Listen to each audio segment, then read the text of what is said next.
తిరుపతిని అడ్డాగా చేసుకుని దోపిడీ చేస్తున్న పులివెందుల ముఠాకు TTD chairman BR Naidu shock treatment ఇచ్చారు. పులివెందుల బిడ్డ, టీటీడీ మీ అడ్డా కాదు, జాగ్రత్త అంటూ ఒక వార్నింగ్ పంపారు. వైసీపీ అధికారంలో ఉండగా టీటీడీ అనుబంధంగా పనిచేస్తున్న శ్రీ పద్మావతి ఆసుపత్రిలో క్యాంటీన్, మెడికల్ షాపులను పులివెందుల ముఠా చేజిక్కించుకుంది. అప్పట్లో నామమాత్రపు అద్దెకు మెడికల్ షాపు, క్యాంటీన్ను తీసుకున్న సదర పులివెందుల వాసులు తమ కాంట్రాక్ట్ గడువు తీరినా వాటిని వదలడం లేదు, రెన్యూవల్ చేయడానికి ఒప్పుకోవటం లేదు. అంతా మాఫియాగా మారి స్వామివారికి న్యాయంగా రావాల్సిన అద్దె రాకుండా అడ్డుకుంటున్నారు. దీనిపైన పలుమార్లు పత్రికల్లో కథనాలు రావడంతో టీటీడీ చైర్మన్ బిఆర్ నాయుడు ఆధ్వర్యంలోని పాలకవర్గం ప్రత్యేకంగా ఫోకస్ చేసింది. షాపులను వేలం వేసి కేటాయించే ముందు వాటిలో ఉన్నవారిని ఖాళీ చేయించాలని నిర్ణయం తీసుకుంది.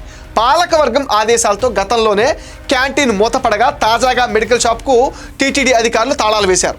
దీంతో వైసీపీ హయాంలో సిమ్స్ ఆసుపత్రిలో మొదలైన పులివెందుల పెత్తనానికి బ్రేక్ పడినట్టయింది. ఇక వైసీపీ దోపిడీ ముఠా అరాచకంతో క్యాంటీన్, మెడికల్ షాప్ నిర్వహణకు సామాన్యులు భయపడటంతో టీటీడీ కీలక నిర్ణయం తీసుకునే దిశగా అడుగులు వేస్తుంది.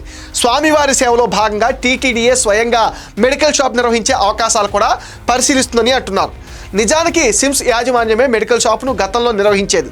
20 ఏళ్ల క్రితం పాత క్యాజువాలిటీ సమీపంలో మెడికల్ షాప్ను సిమ్స్ ఆధీనంలో సిబ్బంది నిర్వహించేవారు. ఆ తర్వాత రాజకీయ జోక్యం పెరగడంతో ప్రైవేట్ వ్యక్తులు పాగా వేశారు.